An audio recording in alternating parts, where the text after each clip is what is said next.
Wahai orang-orang yang beriman, kulu min thayyibat, makanlah daripada makanannya. Kamu berdua dengar apa tu? Kami sedang mendengar rakaman podcast Pendidikan Islam Ustaz Sabran ni.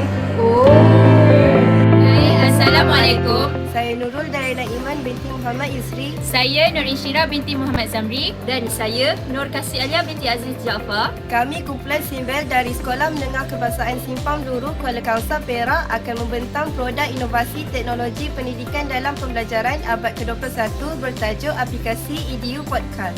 Kehidupan manusia kini menuju ke arah revolusi industri. Begitu juga dengan dunia pendidikan seiring dengan perubahan revolusi industri menjadikan pembelajaran berlaku secara fleksibel di mana-mana dan pada bila-bila masa sahaja.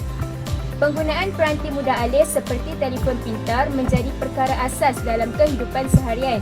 Hal ini mempengaruhi dunia pendidikan di mana pembelajaran turut berlaku secara fleksibel menerusi telefon pintar menjadikan pembelajaran mudah alih mobile learning sebagai salah satu pendekatan pembelajaran masa kini.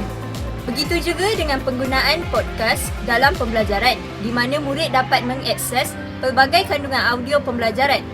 Penggunaan podcast dilihat memiliki kelebihan untuk menarik perhatian pendengar berbanding membuat sebarang bacaan buku teks atau menonton video yang memerlukan mereka untuk fokus sepenuhnya. Sebaliknya, dengan adanya ciri-ciri podcast iaitu multitasking, membolehkan murid dapat mendengar audio pembelajaran sambil melakukan rutin harian seperti biasa, seperti berjalan, bersukan atau sebagainya. Penggunaan data internet yang sangat rendah juga memberi suatu kelebihan kepada murid sekolah yang memiliki data internet yang terhad seperti di sekolah kami yang terletak di luar bandar. Tambahan, penggunaan podcast juga tidak memerlukan kelajuan stream yang tinggi kerana ia hanya melibatkan siaran rakaman audio sahaja. Justeru, kami telah membangunkan satu aplikasi EDU Podcast untuk diperkenalkan kepada guru-guru dan murid-murid di sekolah kami. Tujuan kami membangunkan aplikasi Edu Podcast ini adalah: pertama, mengumpulkan kandungan pembelajaran audio digital guru-guru kami secara sistematik.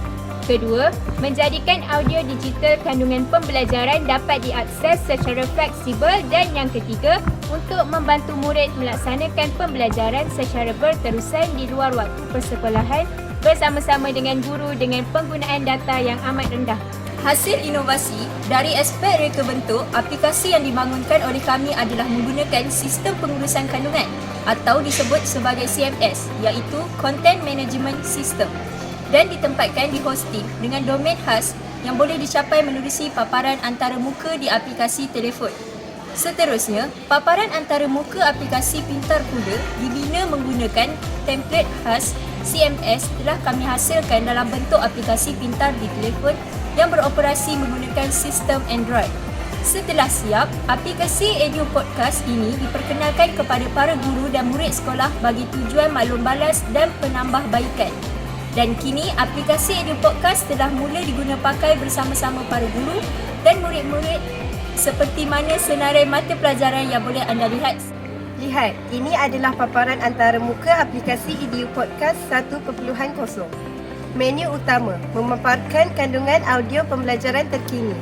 Seterusnya, pilihan mata pelajaran untuk membuat pilihan mata pelajaran.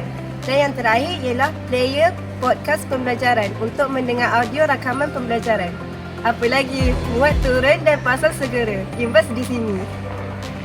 Aplikasi Edu Podcast yang kami bangunkan ini dilihat berupaya menjadi aplikasi podcast pendidikan pertama di Malaysia sebagai platform yang menyediakan ruang buat para guru dan murid untuk meneruskan sesi pembelajaran secara fleksibel menerusi gaya pembelajaran secara auditory dan secara multitasking. Kami melihat aplikasi Edu Podcast berkesan untuk membantu para guru berjaya menjadikannya sebagai bahan pembelajaran awal untuk para murid menerusi pendekatan flipped classroom. Selain itu, murid yang terlibat dalam mata pelajaran tersebut juga telah menggunakan aplikasi tersebut di telefon pintar masing-masing bagi tujuan pembelajaran dan mengulang kaji pelajaran. Setakat ini sahaja pembentangan kami. Diharapkan aplikasi EDU Podcast ini dapat menjadi aplikasi podcast pendidikan pertama di Malaysia untuk membantu para guru dan murid melaksanakan pembelajaran secara berterusan. Jangan lupa mat turun Imbas di sini. Bye.